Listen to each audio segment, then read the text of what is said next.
Yeah. Okay, I think we're live now. So I'm actually going to do this a little different tonight because this is a really um, important conversation that I have been looking forward to having, and so we're live right now. Those of you who are coming on, we're going to give people some time to jump on. And then I'm actually going to share this out on all of my pages because I want as many people as possible to be a part of this. Tonight, we're actually having a conversation. There they go. I see people popping in. Um, Tonight, we're actually having a conversation that I think everybody can relate to, Charlene. Mm-hmm. When you're talking about grief and grief recovery, I think everybody can relate to it. So, welcome to all of my viewers. We are doing something a little bit different tonight on the She Talks platform. I'm having you guys come right on into a conversation that we've already been having. To be honest with you, we've already been together for the last 30, 35, maybe 40 minutes just talking. Charlene Smith, for those of you guys who do not know her, she, first of all, is a dear sister of mine. She really is. We are family. She's a sister of my wife's. We have been connected in ministry. Gosh, Charlene, how long has it been? I don't even know. It's What was been a that? while. 2018. So it's been a minute. So since 2018, and um, we've had an opportunity, my wife and I, to watch Charlene just kind of grow. Hey guys, thank you for coming in. Tag, like, and share. Tag, like, and share. Tag as many people as you can, and then share this out on your platforms. We've had an opportunity to watch you, Charlene, over the years grow in the faith. Um, we were there when you officially got ordained as a minister. You were already a minister, um, but we were there when you officially got ordained, and now we have had an opportunity. Let me say that we have had an opportunity to watch you navigate one of the, if not the most hardest season of your life. And so I want you guys to again tag, like, and share. You are joining a conversation that we are already in motion of having. So I will not do this like we normally do it on every Thursday night, giving all of the preliminaries and doing the announcements and things like that, because I just don't want to break this flow. I don't. We're having such a good conversation. So I will say hi to some of you guys, Evangelist Veronica. Hello to my wife. Hello. I see my mother is on. And to all of you who are coming in right now, thank you, thank you, thank you for being a great support of the She Talks platform. So, Charlene, she is a minister. She is a grief coach, and you'll find out more about that in just a minute. She is an author in her own right. And not only that, but you're an entrepreneur as well. And Trina, hey, welcome in. Thank you for coming. Um, so God has been using you, Charlene, in a great way. You have a phenomenal story. I had an opportunity to read your book. And so you have a phenomenal story. Um, why don't you just for a quick moment, I already know a lot about you, but why don't you just kind of share with those who just joined in on our conversation some of the things that you're doing right now, some of the things that God has used you to do in both ministry and just throughout the years. Well, hello, hello, hello, everyone. Peace and blessings. Um, God, I didn't know God was using me for a while. To tell Yeah, you. that's how it normally is. Yeah. However, comma, um, he gave me my coaching business, Breaking the Mold LLC. He Yeah. gave me a book called Naked and Unashamed, where I had to pour out part of my life experience that was very raw and Yeah. detailed. Um, he has called me to ministry in Iran. Let me just be honest. I Come ran on. for many years and I kept running back. How about this? I was running in place. You were running, but it wasn't going nowhere. Exactly. He was like, "Oh, you're gonna do this," but he has me in a place now where I am just I'm getting my joy back. I'm getting my love for life back. But most of all, I am just a Jesus girl at heart. I love me some Jesus. I love me some God. I'm telling you, I love him. But he has done so many things in my life within the past few years and within this year. It's Yeah. just been phenomenal. I just stand in awe of who he is. I stand amazed at what he can do. However, I'm a miracle walking. Yeah. I'm a miracle walking. That's all I can say. Yeah. That's all I can. I would agree. I would agree. You are a miracle walking. Those of you who are coming in, welcome into a conversation that my sis and I have already been having. We've been on this line for the last 30, 35 minutes. Whenever we get together, we get to talking and just blessing God and all of that. So it's always a good time. So I want to officially welcome you into our conversation. Tonight's going to be a very different vibe. It's just like you are sitting at the dinner table with me and my sister, and we are talking about something that I think everybody can relate to: grief recovery. Now, Charlene, you chose this topic, which I think is very befitting. But why don't you kind of just explain why you chose this topic? And I love the tagline, "Don't stay in the pit." So why did God give you this particular topic? Um, when everything happened with just to give you a backdrop, my son passed away last year due to a vehicle accident. He did not recover from his injuries, and that took me down a pit. As my brother was just saying, we've been having this conversation for a minute tonight. However, I had to go through some things, and I Yeah, didn't grieve. I had what is called delayed grief, if you will, because I had some things that I had to take care of prior to me actually being able to grieve my son. But yeah, in the process of doing that, and God was just like, you know what? I'm shifting your coaching business. I'm shifting all of this. I started my handbag business back up. All of this stuff. But he said, I want you to go back for the parents that have lost their kids, that are stuck in the pit, and recover them from this grief, the spirit of grief. mm, And so that's where grief recovery comes from, and don't stay in the pit, because we all get down into the trenches. And when I looked up the definitions of trenches, and this mhm. blew my mind. This blew my mind, Kenya. This blew my mind. When I Yeah, looked at the definition of trenches, the army used it for the to protect them from the enemy artillery. yeah.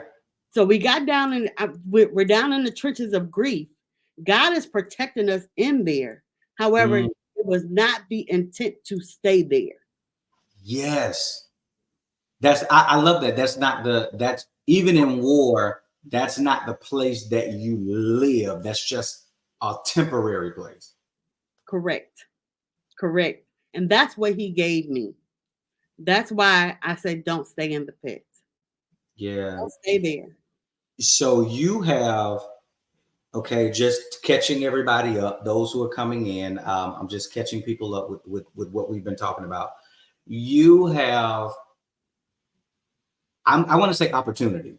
You have been given the opportunity to experience a part of life that caused you to run into the pit. Correct. Or maybe not even run into the pit. Maybe you just found yourself in the pit, right? Because this was something that just was out of the norm for you.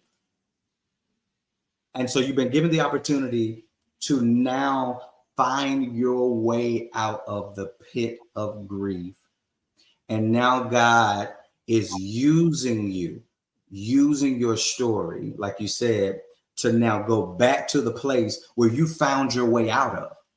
Correct. And tell other parents, hey, I found a way out. I found a way up from this heavy place that really feels like the whole world is on top of you. It does. It's a very heavy weight. It's a very heavy weight. I don't know if I have some gym rats out there, you think you can hold some certain amount of weight, but you got to have a spotter, but that weight could come down on your chest and it could just, cause your airways to become constricted.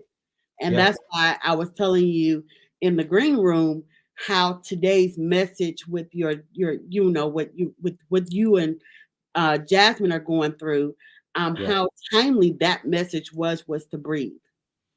Because that's what we have to do in this hour is breathe. And when you're in that pit and you're in a constricted space, sometimes it's hard to breathe. It's very hard to breathe. But if I get down there with you, and I'm like, hey, girl, hey, dude, we about to get up out of here. Yeah. But I'm about to bring help with God's strength and his mercy and his grace. We about to come up out of this pit. We about to come up out of so we can breathe. Because if you could take a breath, you could gain clarity and see past the trees. What I say is sometimes when we can't breathe, we can't see the forest for the trees. Right. Forest for the trees. So as long as we can breathe, we can be able to see the clearing. Yeah. We can be able to see the clearing. I love the way you put that, as long as we can breathe, we can see the clearing. In other words, and I just had to do this today. I'm going to be so candid. I told you tonight's going to be super, super different because I'm just going to kind of bare my soul as you're bearing your soul. We're going to do this together as family. Today, for many people who are new to following me and Jay, do not know that we had a son before our son, Julian. Everybody knows Reagan, everybody knows Julian, but they don't know Jackson. And those who are close to us know that we had a son before Julian. And she had to push him out. She had to give birth. She had to do all of that. We held him. I forget for how long, maybe an hour or so. I mean, his heart was beating, all of that. So we went through that whole thing. And it happened on November the 2nd. And so every year, I never forget his birthday, right? And just today, I had to take a moment and I had to breathe.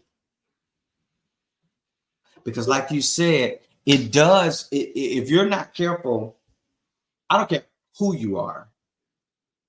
If you're not careful, that type of grief will come on you, and it will darn near suffocate you. And so Jay came to me and she was like, what are the odds that you would be talking to Charlene today? Oh, and she talked on one of our son's birthday. And I was like, oh my gosh, I didn't even think about that. But I think God he set this thing up. He set this thing up. So to bring everybody up to speed, talk a little bit about what happened. You lost your son. What was this moment? Let's catch everybody up to what we're actually talking about here. Okay. All right. I definitely will do that.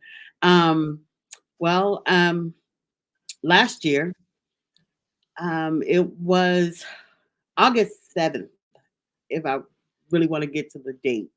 Mhm. August 7th. I had a 31-year-old son, and he hadn't been 31 for 30 days. He had just turned 31 July 27th. And Mhm. I remember him asking me prior, a little bit, few days prior to his birthday, saying, "Hey, you know, how do you feel about having an almost 31-year-old son?" And I said, "Ask me after you turn 31." Right. Let me revel in this 30 still. Right. So, um, but anyway, we always traveled together, all of this different things. We did a lot of things together. But this particular day, that Saturday, August 6th, he went out. We left the house at 3 p.m., 3:30 p.m., both going to our different various destinations. Mm. And one of the things I always say to my kids when they leave, hey, love you and be safe. So we live in Atlanta. Yeah. I'm saying, you know, if you live in Atlanta, you know. But Yeah. I always would say that. And so he said, okay, mother, I'll see you later. So we both left out of the house the next, that day. I came home and then he was out doing whatever he was gonna do and all of this stuff. He didn't come home that night. I didn't think anything of it because he's a grown man. Right. But then Sunday, when it got closer to the evening, I knew something was off because I hadn't heard from him because we stayed in constant communication. Even if I was to text him, we stayed in constant communication. He never texted me back, never answered my phone calls. So around 8:30 that night, I started, sending out a clarion call to his friends. Like, hey, Right. have you spoken to him? What's going on? Whatever, whatever. Nobody had spoken to him since the day prior. Okay. And then that Monday, he did not come home.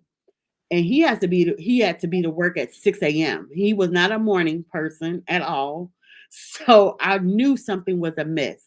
But Yeah. I won against hope of against hope of a hope that he went to work.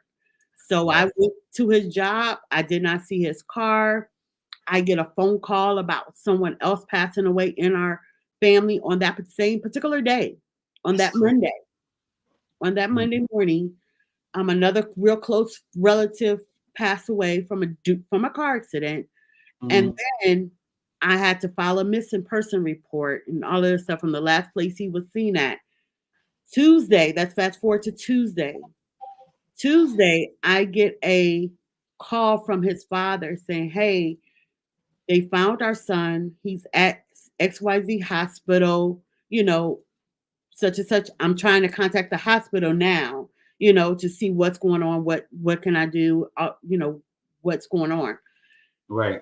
Then a couple of hours later, I get a call from the chief neurosurgeon, and I'm speaking with him. This was at 2:30 in the afternoon. I would never forget the time. 2:30 in the afternoon. We're talking. Where he's telling me everything that they had to do since he came in that Sunday morning. This is Mhm. when I find out he was in a vehicle accident because I didn't even know what was going on with my son. I didn't know where he was. Even when the chief called, you still hadn't. No, I didn't Yeah. know until I got that call from him. And Yeah. then he tells me what they all did, the procedures they did, everything. And he said, ma'am, unfortunately, at 11:05 this morning, we had to declare your son deceased. Mm. And all I remember was a gut wrenching scream that bounced off of houses. And like I Yeah. was telling you before, no one came out. Because No you were one outside when you had this was phone call. in my yard. And I jumped in my truck, called his sister that lives here, and said, hey, get your baby together. Let's go. All the way down to the hospital. I'm crying and praying that they have the wrong person. But when Right. I get to that hospital, the nurse tries to prepare me or whatnot, but nobody could prepare you to see your son, your No. child laying in this bed. and not alive, but yet warm to the touch. Yet warm to the touch. Wow. I get there, I go into the room, and all I can do was hit the floor and scream. Like, no, not my son. Because he looked like he was sleeping. And Yeah. I am telling him to wake up, wake up, wake Yeah. up, wake up. That's all I can do was tell Yeah. him to wake up. And that was the most difficult. I can't even articulate the words. It was so heart wrenching to be in that position. Mm-hmm. And the next thing I'm thinking of is, okay, what's next? What do we have to do? What do I need to do? Then I gotta have, the transplant, the organ donation people coming at me, the doctor talking to me, all of this stuff. I said, look, I need a moment. Right. I need a moment. And I mean, I just had to walk off. I just had to walk off. I had to walk off. I wanna jump in right quick. We're gonna continue with this story. And tonight, let me tell you, this conversation, we're not having this to trigger anyone. What my prayer is that we all heal because we all know grief. Mm. We all know grief. And I'm grieving right now as I'm on the live.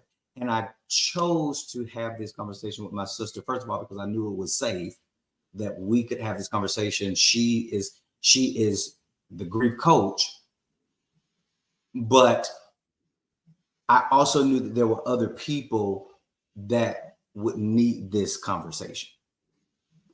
And I want to put Lisa Palmer's her comment up here. She says that's one of my biggest fears. That was during the part where you said you walked in the room and you saw your son lying on the bed like he was asleep and you just hit the floor. Can you talk to me, because he's just newly 31, not even 30 days in. Was that a fear of yours? Had that been a fear of yours at You know any what? It's point? that has always been a fear of mine. Okay. How did you deal with that? That's why we always stayed in constant communication. Mm, We okay. we always had conversations. You know, I always knew where he was. Um,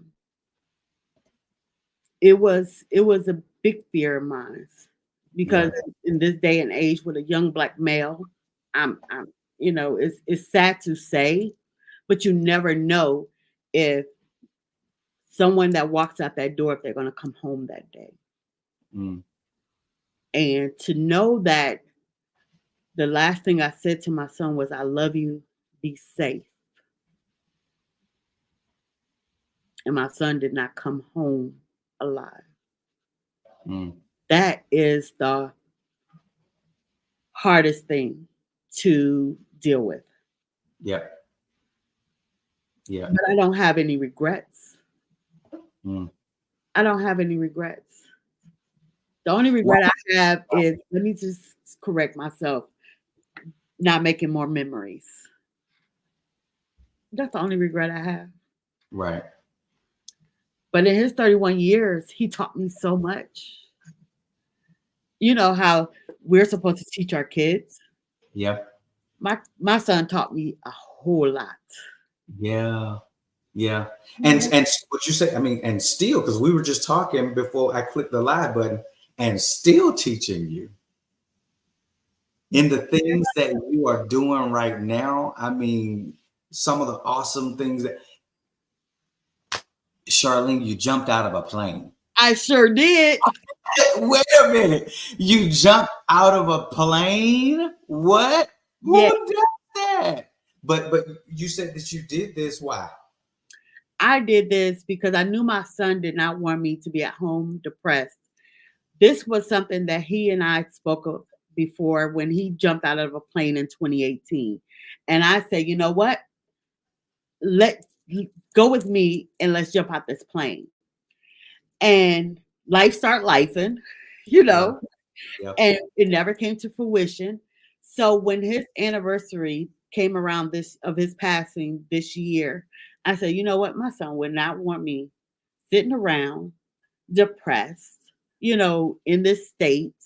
He would want me to live life. Yeah. And that's what I did. And I found the right place 2 hours outside of Atlanta. I went and I did it all by myself. Oh my gosh. And I was not scared. I was in anticipation rather. Right. Y'all excuse me. Sometimes these words be flipping over. Good. But I was more in anticipation versus afraid. Why was that? Because I can only imagine. I mean, most people will be going to do something like that, scared out of their mind. I was not scared. And I think it was more because I wanted to feel what my son felt. Mm. I wanted to feel what he felt when he did it. Just to see the smile on his face when I look back on the video, just to see the freedom of him, just free flowing in the air. Yeah, yeah. When we got ready to tumble out, I'm like, yo, let's do this. And we jumped out. Oh my God. You go back onto my page, you'll see it. I Yeah. am just smiling because it was the most free feeling that I have ever experienced. Mm-hmm. When you want to experience true freedom and really get the sense of that freedom, Yeah. go jump out of a plane. Yeah. Go Yeah. jump out of a plane. Because I was like, oh my goodness. So I've heard people say it's like facing your worst fear, your worst nightmare, getting right there to the edge right before you jump off, facing your worst nightmare, and then when you jump, every fear that you could have ever thought leaves. It does. Because you've like leaped over Mhm. whatever that is. You did. Because one of the things I remember Will Smith said something when he jumped out of a plane. And he said, when you're facing the most maximum danger is where it's the minimizing of fear.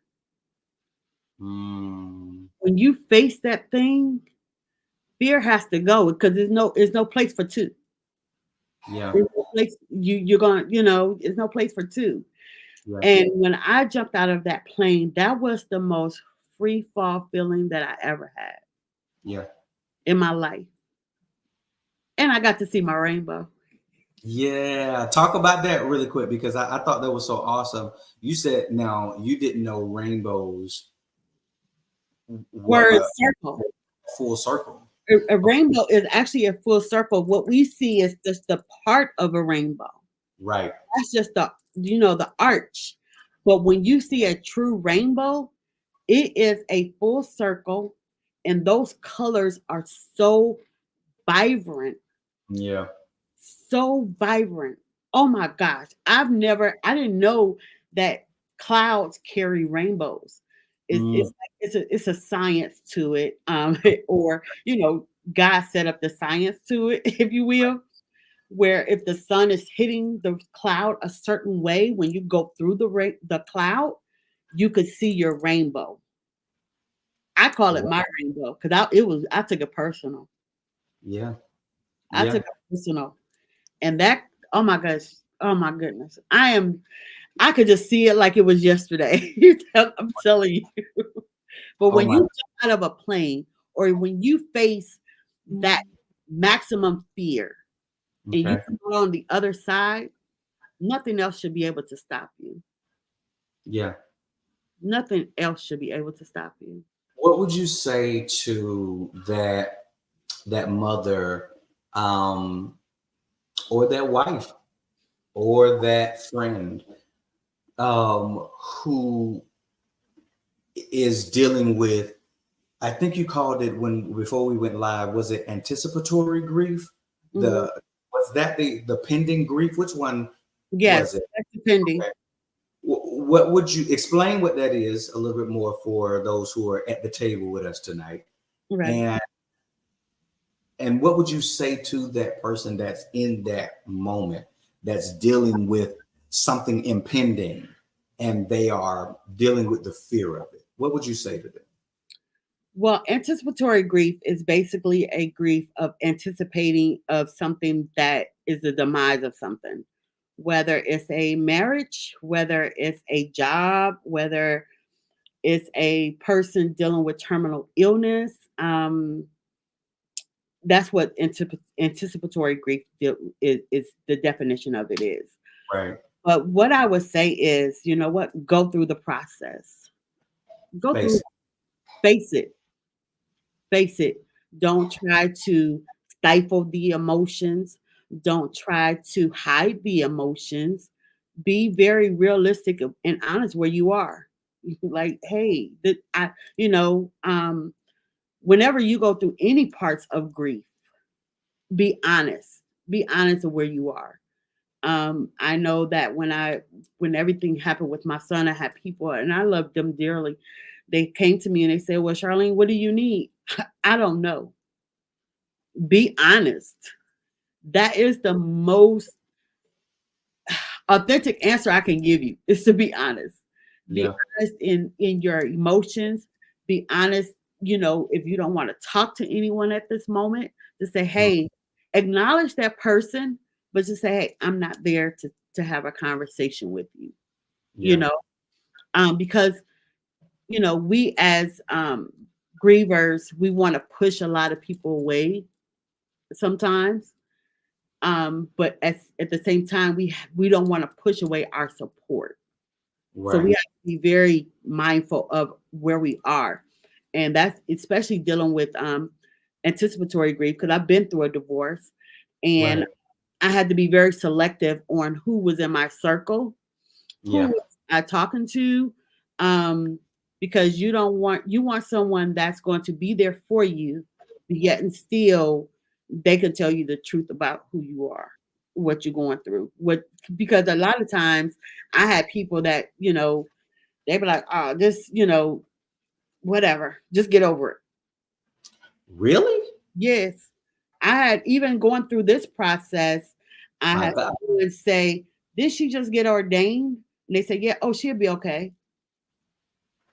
What? Yes. But you know what? We said this. We talked about this before I went live. Some people just don't even know what to say, and I think the best thing, wouldn't you say, the best thing is when you don't know what to say, don't say anything. Your presence is good enough. We talked about that. Yes. The ministry of presence. The The ministry of ministry presence. of presence. Yes. Because one of the things I say, especially when the grief is very fresh, and and I know we are brothers and sisters in Christ, but at that moment we ain't trying to hear no scripture. No. I'm gonna tell you right now, we're not trying to hear the scripture. That's Yeah. not to say that the scripture isn't in us, Right. but let us process the emotion You're first. having a very human experience right now. Exactly. Very human experience. Very, and you know, you lost someone that you brought into this world, or whether or not you know, you was married to a person for XYZ amount of years. And now all of a sudden your life has shifted because they have transitioned. So, Right. you know, that's when I say practice the ministry of presence Right. because your uncomfortability should not have stupidity come out of your mouth at that time. That's the way I see it. I'm gonna be real. I'm gonna be authentic. That's the truth, though. That's the truth.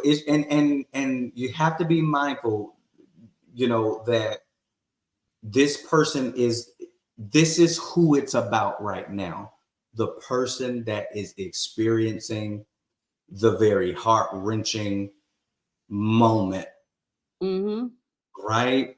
And so you said it right. Your uncomfortability, you should not spill that over on the person who is trying, they're trying to get their bearings. They're trying to figure out where they are in the first place. Exactly. So Exactly. now I have to bear the weight of your craziness too. That part. And then two, don't interject what you've been through in the midst of my process. Right. Because I know that I had someone call me and they didn't know that my son had transitioned. But in that conversation, it came up that, I said, no, I'm sorry, I can't do that because I'm still trying to process. I just, buried my son. And they said, oh, I'm so sorry to hear that. Back in June, I buried my aunt. What that got to do with what I just told you? Don't compare what you've been through to what I'm going through at this moment. Right, Let because me have this moment. yeah. Let me be selfish right now and let it be about what I'm going through. Then once we get down the road, then we can compare notes. You know what I'm saying? Right Right. now, exactly. Don't be a me too person. Yes, That. yes. I'm gonna have to use that, sis. Oh my God. Yeah, that's a t-shirt. Don't be a Me Too person. Yes. Oh, I'm gonna have to do that shirt. I'm gonna have to do it. Oh Yes. my, that's so good. I you were talking about the different types of grief. Let's I want you to, keep us on game for a moment. What are some more types of grief that you know of, that you are helping parents right now come through or get out of? Dealing with absent grief. The absence of grief. Some people, they just move on Okay. and they say, oh, I don't be staying stuck in there. But if you really pay attention to them, you can see some aspects of it, but they're trying to deny it. Then, like Mm, I stated, I had delayed grief where hmm. it was delayed because I was taking care of some legal things Yeah. dealing with my son. Then you have which is traumatic grief. You have ambiguous, what we spoke about, the Right. disenfranchised. It's the disenfranchised, ambiguous grief. Those are used interchangeably. The anticipatory grief. You have the cumulative grief or compound grief, where it's loss after loss after loss, and you don't even have time to take a breath. Can we talk about that for a little bit? Yes. Because I'm sure that there are some ladies on here right now that are dealing with, probably have dealt with all of these different types of grief, but compounding grief, cumulative grief is so relevant right now. From your perspective, okay, what is it, and how have you been able to wrap your brain around it, because you've experienced it, and how have you been able to kind of move through it? Yes. Um, Compound slash cumulative grief is loss after loss after loss. And a lot of time, if you really think back to 2020, a lot of us experienced that with the pandemic. And sometimes we're afraid to take a breath, not knowing what's going to happen next. Yep. you know. But for me, with this last transition of our good friend Sis Rhonda, Yeah. it took me over the edge. And I'm gonna be honest.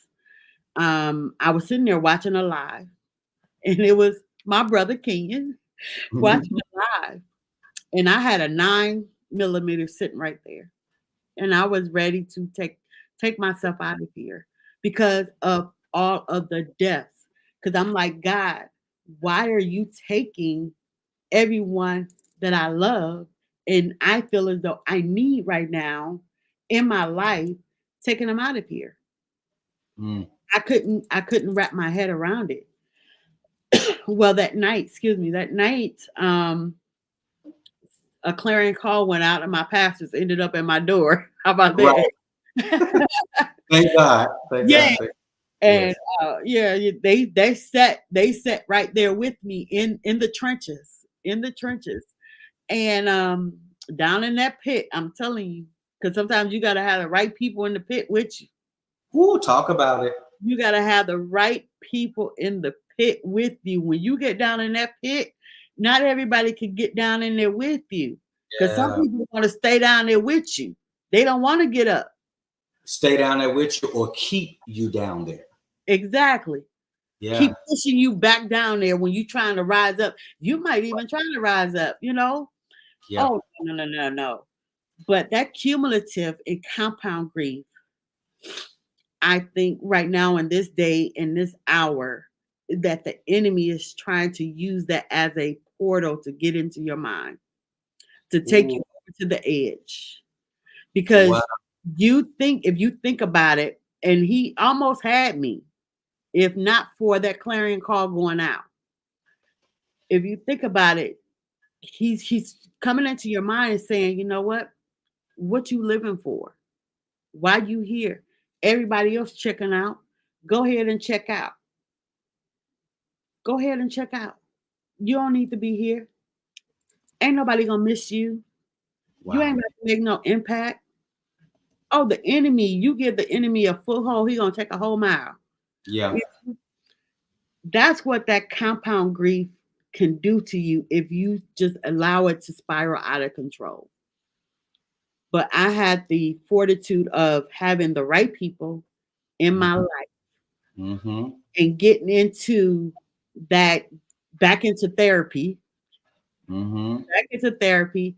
And on top of that, I also do a grief share with other individuals I love that that. that are going through the grieving process, and you can hear the different ideologies and where they are, the different aspect, the different way they come into grief and how they're dealing with it. And these are people of God, Yeah. you Yeah. know.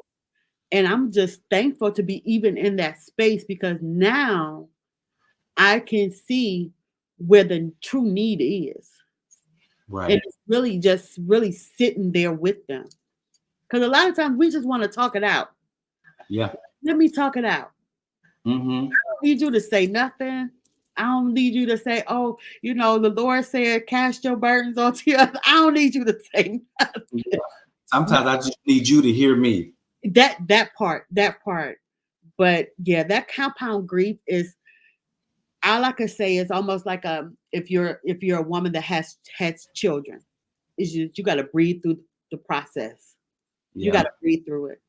You got to breathe through. Don't stop breathing because now you're going to cut off the circulation to your brain, Mm-hmm. and to other organs going Mm-hmm. on. I'm talking figuratively and literally. You're And going to literally. start cutting it off, and then you don't know what path you're about to take. Yeah. You know what path you're about to take. I for one practice breathing. Yeah. It is a must because um like so many others, that compounding grief is just real. Sometimes, especially, let's take a quick turn because you're in ministry as well. And Mm-hmm. so grief can show up anywhere. Mm-hmm. Okay. It can show up anywhere. So especially in ministry, sometimes you're dealing with people in ministry that have thrown you into ambiguous grief or thrown you into some level of grief, one of those grief levels that you talked about. And if you are not breathing through some of that stuff, you will crack up. Mm-hmm. You will literally lose consciousness both naturally and or spiritually. You will lose consciousness. And so I just feel, let me just stop right here for a moment, sis. I feel so strongly to tell some woman to breathe. Breathe right now. Take a deep breath in. Come on, take it in and let it out. We're doing it with you. Mm-hmm. We're doing it with you right now. Take it in, let it out. Because if you don't, what my sister just said, you naturally you're blocking off oxygen, blood flow, what happens? Mm. If it happens too long, what happens? You go unconscious or Mm. you damage something else. So, how were you, sis? How were you able to breathe? I mean, what are some of those things you're in therapy, you have pastors that love you, you're connected with lives like mine, right? What are some of the other things that you do or connect yourself with that allow you to breathe when you are in those moments, like when you are in active grief and it's full on right now? Yeah. What do you do? I started declaring the word. The first word that I declared when everything happened was Job 13:15. Though he slay me, yet will I trust him and maintain my ways before him. That Mhm. was the first one. The next one was Psalms 147:3, that he's near the brokenhearted and the crushed in spirit. Yeah. I'm just paraphrasing here. Um, and then he tells us in the word also to mourn not as non-believers, if you will. We Yeah. have to mourn with hope. I Yeah. have to mourn with hope that I'm going to see my son again. I Yes. have to mourn that of hope that, hey, we're going to the same place, Um, but also I just start to just pray. Pray in those, I mean, whether it's in the spirit, whether it's in English, the word, whatever, I just pray. And then if I get too far down, that's when I pick up the phone Yep. and let God lead me to who I need to talk to, because not all your friends can handle what you're going through. Yep. Say that again, sis. Not all of your friends. Can handle what you're going through. They can't carry it. They can't carry your burden. Yeah. That's why you got to be sensitive. Even in the pit, you can still hear the voice of God. Yeah. Still hear the voice of God, and He'll tell you who to pick up the phone and call. I done called some people out of the blue that I ain't never calling. I mean, never called. Mm-hmm. But it was at that moment, at that time, that I needed to hear what God was using them for to get to me. Yeah. Yeah. I tell people all the time, I said, if you don't have you remember, was it T-Mobile? I think it was T-Mobile who said these are your top 5 people that on your plan that you can call. That was the Mm. whole commercial, right? Right, Who's your top 5? Who's your top 5? right. And I tell people, if you don't know your top 5, you're in trouble. That part. I'm talking about your top 5 for life. And they It- may change in different seasons. yeah. Mhm. But you gotta know your top 5 that you can call. Like, I'm gonna tell you right now, my mother, my mother's always in the top 5, right? Uh-huh. But then I know there are 4 other people in my life who I can, like you said, just pick up the phone and Mhm. they can catch you, Yeah. And they have right? the strength to catch you. Talk about it. They have the strength to catch you, because not everyone that tries to catch you have the strength to catch you. That's why Talk you about it. know who is in your circle, who you're laboring amongst, if you will. Right. Look at my wife. She's talking about, I'm in your top 5. I don't have to call you. You are in the house, baby. Come on. Jasmine already know All she's right. not even amongst the numbers, because she's right there. Come on. But yeah, but you have to know the strength of the people around you, Yeah. because I know that I have a friend that I know that she's an awesome friend. However, Yeah. I know she can't carry this heavy load. So I have to be careful not to even put it on her. That's why Mm. we have to be, as grievers, we have to be conscientious as well. Wow. Now that's a different perspective. Okay. You have to be very conscientious because if you think about the stages of grief that you go through, the different stages, and one of the stages is anger. You don't want to displace that anger onto Yeah. someone that's trying to support you. Yeah. So you got to be conscientious of your emotions, you know where you are in your state, all of this stuff. So you can't you have to be conscientious. They say, "Oh, she's grieving, just let her." No, she still got to be aware, or he got to be aware of where they are. Yeah. That's Yeah. why I say, "Hey, I'm not in the mood to talk. I'm not in the mood to talk. I'll talk to you later." Because what I don't want to do is push my support off away from me. Mm. Mm. Just let Yeah. I'm not there right now. Yeah. And then they'll check on me the next day and be like, "Okay, where you at now?" You know? And I'm like, Yeah. "Hey, okay, I'm good now." And then now I could talk about it, because I remember specifically on September 19th, I inboxed you and told you where I was, what I was about to do. And it Yeah. was you and my other sister, Right. and I call her out, Aisha. Right. It was you too. And I told both of you where I was mentally at that moment.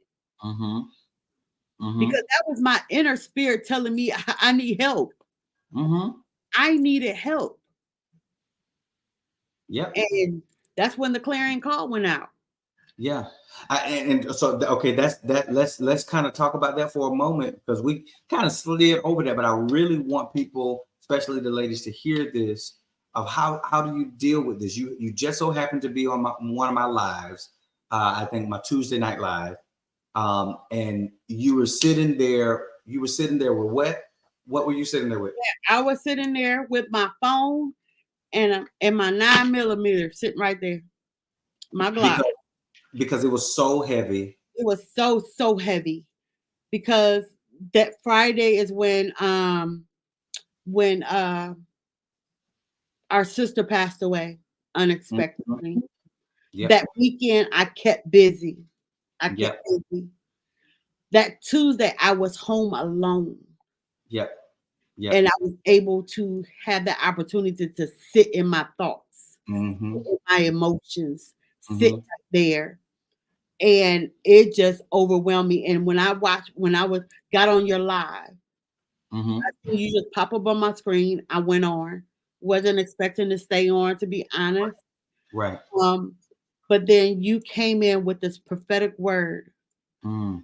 and you start speaking about the spirit of the python, Mm-hmm. the constricting spirit. I remember that. And you were saying breathe and to bring clarity, because if you don't breathe it, you can't get clarity because now it's all foggy. That's That's right. where I was. But I had enough of God in me. I had enough of God in me to realize where I was Yep. mentally. Yep. If Yep. I mean, if I had ignored that, I would not be before you today. Mm. And that's the point. That's the point that I'm trying to really just drive home for our other guests at the table tonight. That if you gotta be honest with where you are, and you've got to be willing to say, I'm not all right now. Mhm. I'm not breathing right now.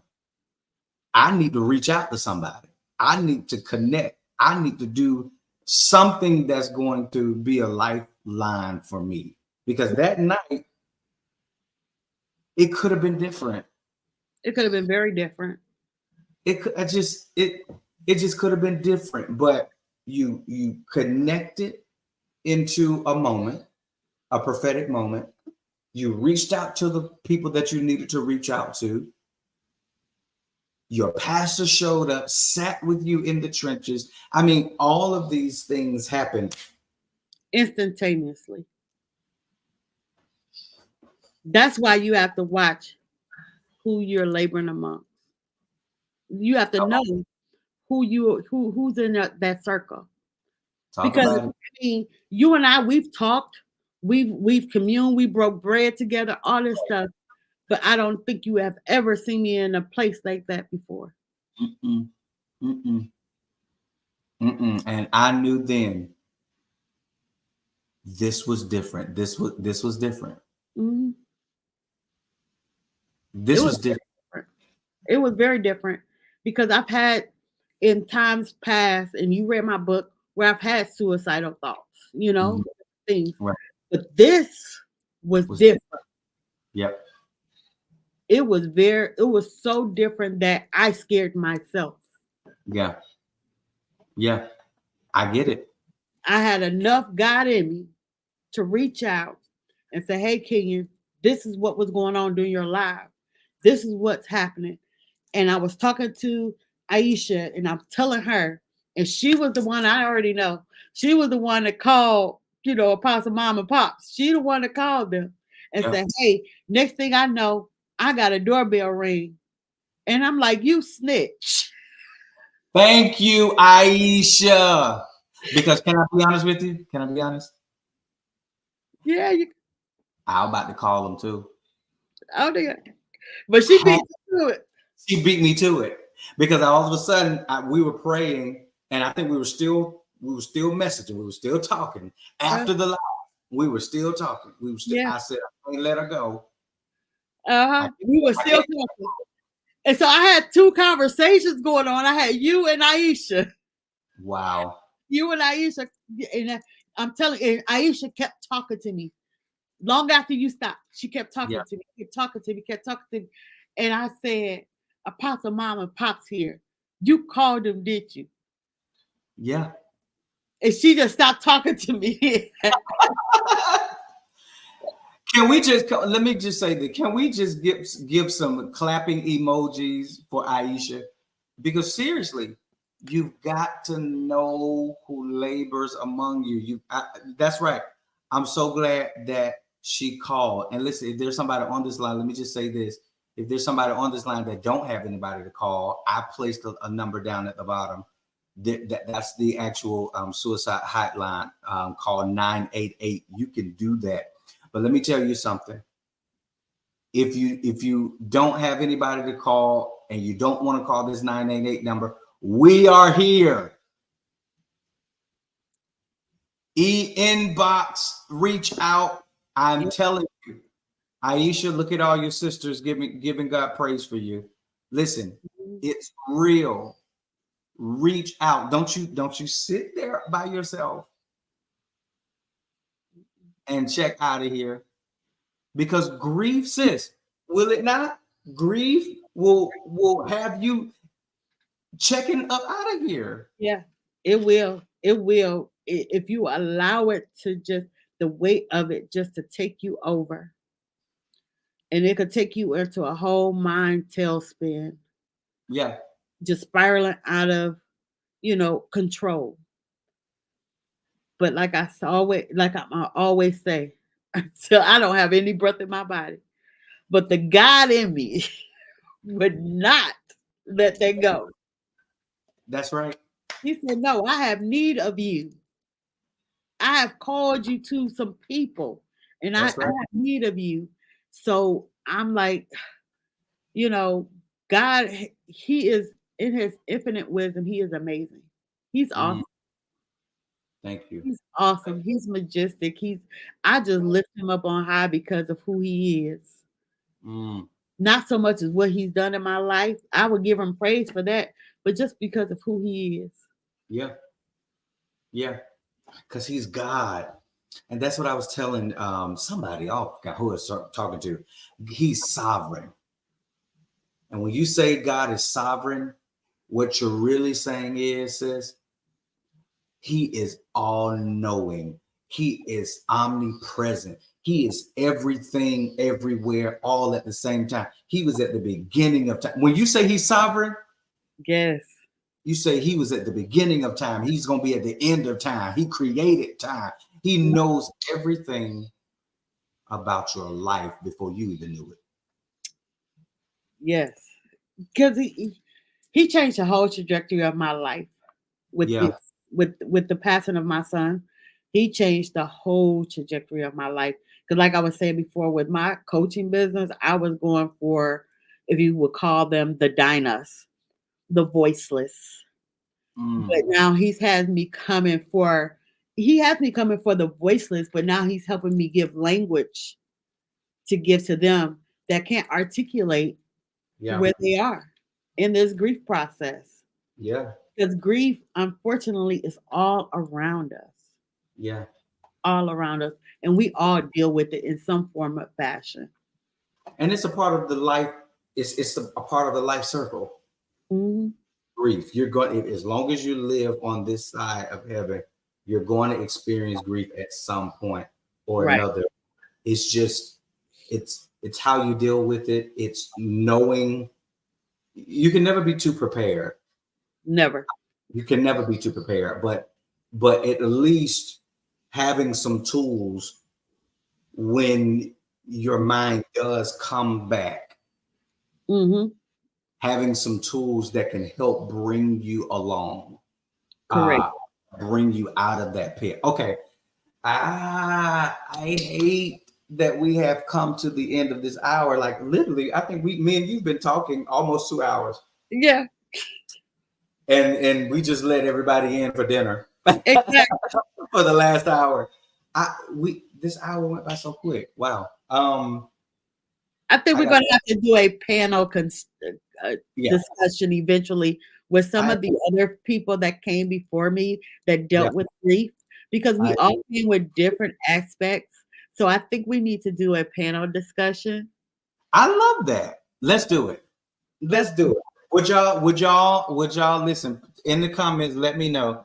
Would y'all like that conversation to bring everybody who we've talked to thus far um, about grief? Would y'all like that alive? We can do something like that, I think, because to your point, everybody has different perspectives, hmm and and it's like that will help you find yourself, because if somebody may not be dealing with the grief that Charlene has had to come through, right? But maybe somebody's dealing with, we had Shayna. I saw Shayna on here. Somebody may be dealing with that type of grief, or somebody may be dealing with the type of grief that Kenyon and Jasmine have had to deal with. So I like that. You gonna help me host it? Yep, I sure will. I'm inviting, because you came up with the idea. I love it. I'm inviting you to come and help be my special guest and help me host that. Let's have that conversation. She Talk Grief is special edition. Yes. See, that's why you got a partner in life like that. Look, she got your back. Yeah, look, she talks grief, special edition. I love it. I'm putting it back up here. Thanks, Jay. Yeah. Thank you. I see all of you guys saying absolutely yes, but you got to promise me something. And I'm doing this on purpose. Ladies, y'all got to promise me when y'all see that promo go out, y'all have to get as many people on that live as possible. Yep. I want that to be the highest rated night. I really do. I'm just putting it out here. Yeah. I want that to be the highest rated night. I think since I've been going live, Charlene, I've gotten up to what, 30, 35 people. I need it to be over that. Yep. And not because of numbers for me, has nothing to do with me. It has everything to do with what my sis said just a few moments ago. There is nobody in this life right now who grief has not touched, because we've all been through this pandemic. We've all dealt with grief from different angles and perspectives. And if we can have this conversation like a town hall, like a virtual town hall meeting, Mhm. if we can have this conversation in front of as many people as possible, think about the lives that God will save. Because Charlene is not the only one that was in a situation like what she was when she was watching me on that live. Let's not act like it's not happening. If it's not you, it's somebody you know. And I just believe, here's where the hope comes. I just believe that even though weeping may endure for a night, joy comes in the morning. And I believe that we're walking into our mourning season. Not mourning as grieving, but mourning as a new day has dawned. Good morning. Yes. Type that in the chat, y'all. Say good morning. Good morning. My Uncle Ty Trebek. He said, weeping may endure for a night. Only one night, though. You know that song, Charlene? Have you heard that song? I haven't heard that song. I gotta send it to you. Yes, you do. I gotta send it to you. He says, weeping may endure for a night. Only one night, though. He said, joy comes in the morning. You definitely got to do that. Yes, I'm sending it to you. And he did just what you just did. He said, good morning. Say good morning. Say good morning. I believe somebody's morning is coming. Jasmine says, even with Charlene being a minister, a leader, leaders suffer this too. That is absolutely correct. And we're going to talk more about that when we put this. I'm going to call it like our town hall. We got to have this discussion. Aisha says, yes, it's a new day. Good morning. Lisa Palmer, my auntie, she says, only one night, though. She knows the song. She knows the song. Okay. Thank you so much, Pastor Brenda. She says, I sent the invite to her. Wow. That's amazing. Amazing. Thank you so much. Listen, sis, we're over time. I want to give you the last words for this particular broadcast. Can you minister really quickly, however God is leading you to those ladies? Leave them with an uplifting word, an encouraging word for tonight. Oh, wow. Let me say this. Thank you, first of all, for having me tonight, brother. I love you and Pastor Jay for life. Y'all just don't know. Y'all just brighten my soul. But for that those parents that are dealing with the unfortunate demise of your child, let me let you know that your child's death is not the end, but the beginning. Yes. Your child's death is not the end, but the beginning. It's the beginning of purpose. It's the beginning of different perspectives. It's the beginning of you stepping out on faith and helping another parent. Help another parent. Don't stay in the pit. The pit can be dark, dingy, all of this ugly stuff. However, when we get into the pit, we're going to get down with you. We're going to help bring you up. But yet, most of all, you're going to breathe. You're going to breathe this thing through because there's so much more life in you. There's so much more purpose in you. Yes, this happened in life. It happened in life, but it didn't happen to your life. That's a difference. It's a difference.